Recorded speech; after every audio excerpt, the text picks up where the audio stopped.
Welcome to the University of Michigan Dentistry Podcast Series, promoting oral health care worldwide.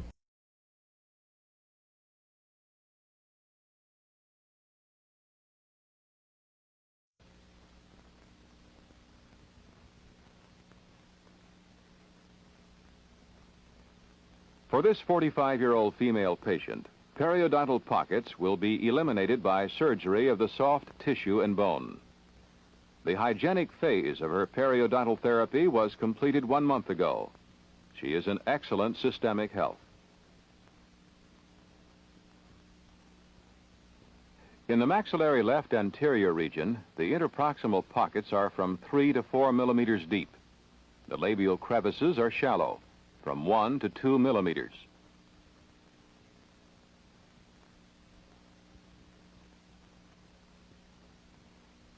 The deepest pockets, 5 to 6 millimeters, are located between the second bicuspid and the first molar.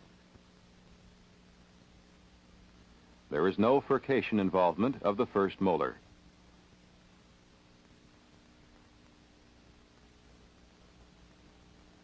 On the palatal aspect, the interproximal pockets are also 5 to 6 millimeters, while the mid-palatal pockets are 3 to 4 millimeters.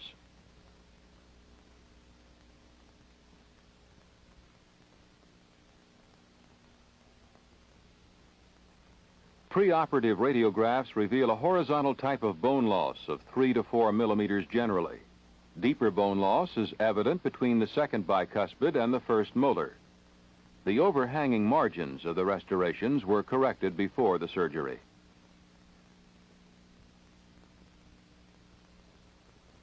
A Bard-Parker number 12B blade is used to make the initial incision, which is started about 1 millimeter from the free gingival margin.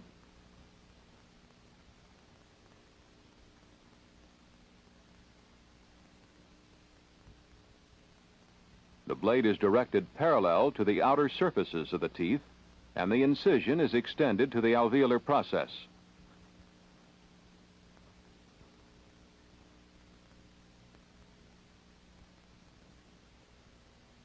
Only a part of each interdental papilla is included in the flap.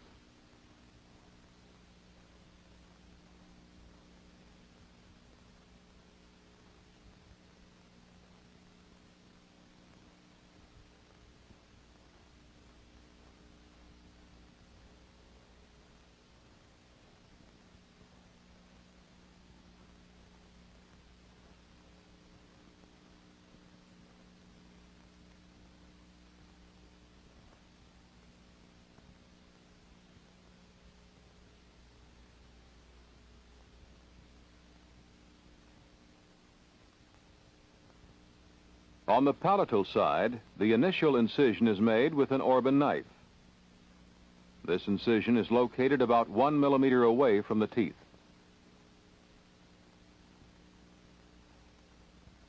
It extends directly across the papillary areas, so the interproximal bone will remain exposed following repositioning of the flaps after the surgery.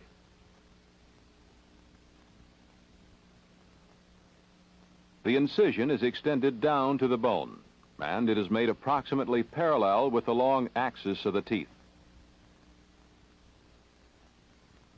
The distance between this incision and the teeth depends on how deep the pockets are. Deep pockets will require more extensive removal of gingival tissues than shallow pockets.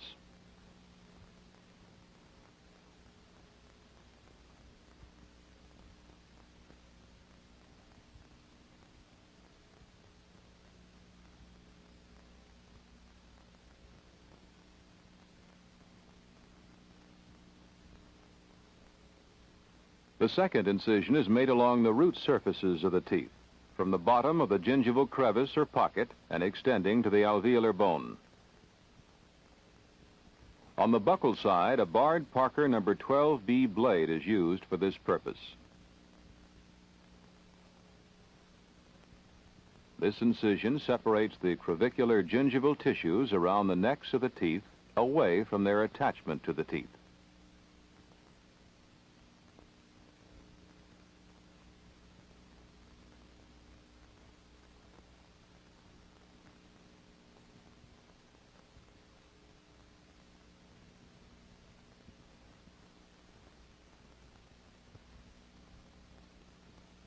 On the palatal side, a similar incision is made to release the crevicular tissues from the teeth. In this location, an Orban knife can be used. The operator manipulates the instrument carefully to avoid scratching the tooth surfaces with the knife.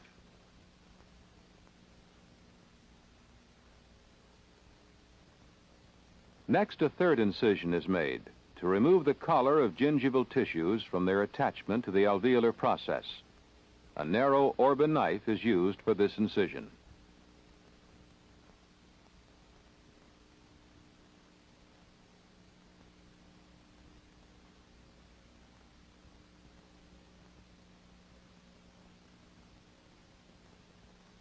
This same instrument is also used to make a similar releasing incision on the buccal side to free the crevicular tissues from the bone.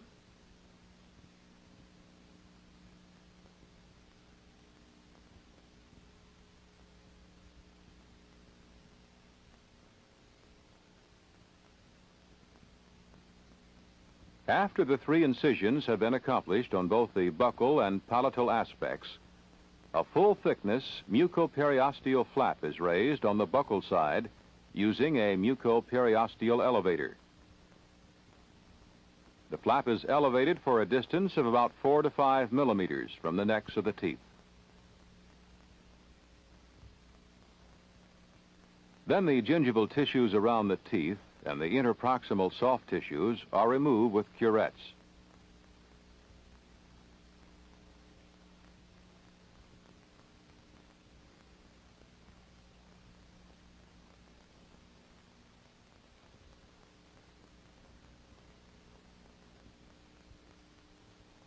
Curettes also are used to plane the root surfaces and to remove any residual tags of tissue in the area.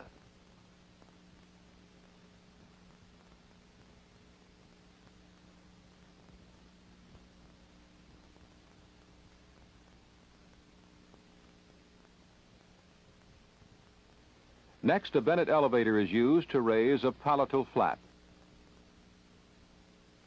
This flap is elevated for a distance of about 3 to 4 millimeters to provide access to the interproximal areas and to the alveolar process.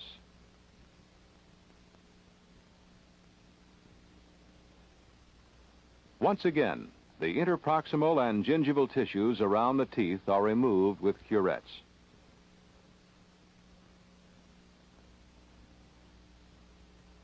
Also, planing of the root surfaces is accomplished with curettes.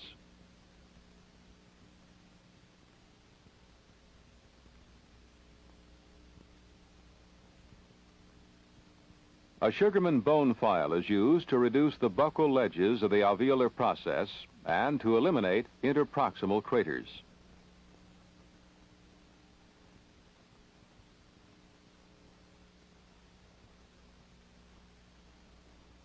An ocean bean bone chisel is an excellent instrument for any osteoplasty and/or osteectomy which may be needed.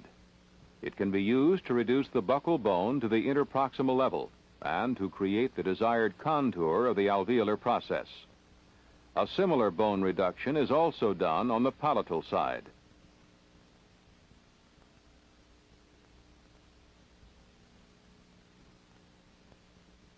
The area of surgery is irrigated with saline solution.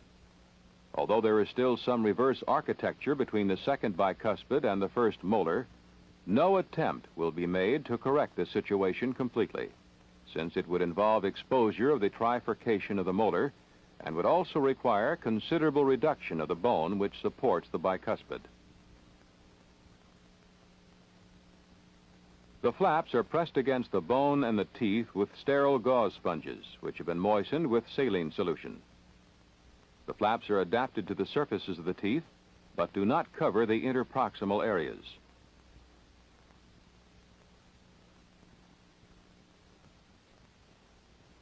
Figure-8 sutures are employed to hold the flaps in position.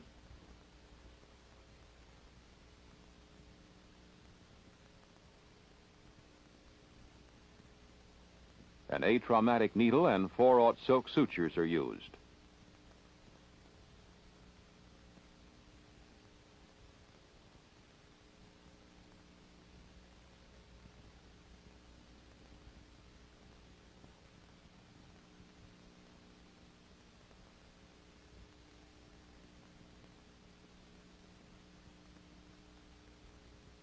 The sutures are knotted on the buccal side.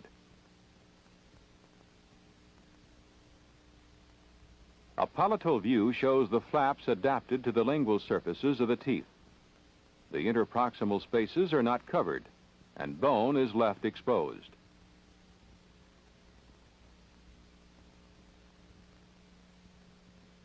A 3% acromycin ointment is placed over the sutures and along the margins of the flap.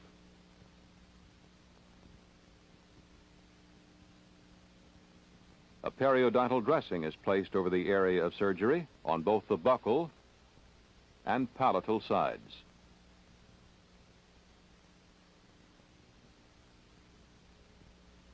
One week later, the dressing is removed.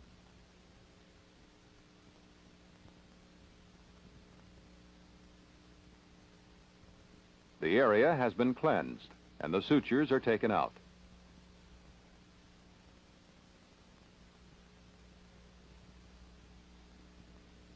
On the buccal side, healing is fairly complete.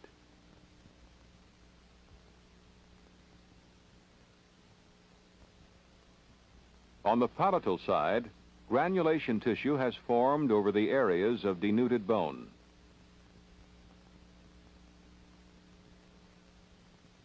The teeth are polished with a rubber cup and pumice. Interproximally, dental tape and pumice are used. A new dressing is placed over the areas, since the interproximal healing is not complete. On the palatal aspect, the new dressing covers the granulation tissue. 6 months later, the periodontal tissues appear healthy. The gingival crevices are shallow, 1 to 2 millimeters in the anterior region.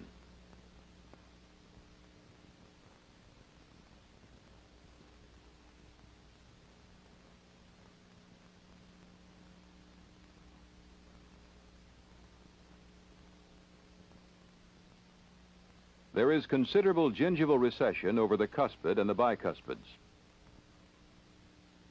and at the first molar. The gingival crevices are very shallow, and there is no bleeding upon probing.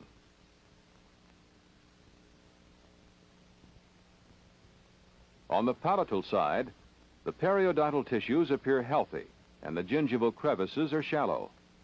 Also, there is recession of the gingival margins and of the interdental papillae.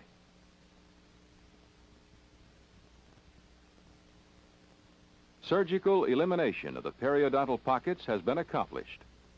This was the intent of this procedure. You've been listening to a presentation from the University of Michigan School of Dentistry, which is dedicated to supporting open learning and open educational resources. This recording is licensed under the Creative Commons. It may be reused and redistributed for nonprofit use. Please attribute materials to the University of Michigan School of Dentistry and redistribute under this same license. For more information on how this and other University of Michigan School of Dentistry recordings may be used, visit www.dent.umich.edu/license.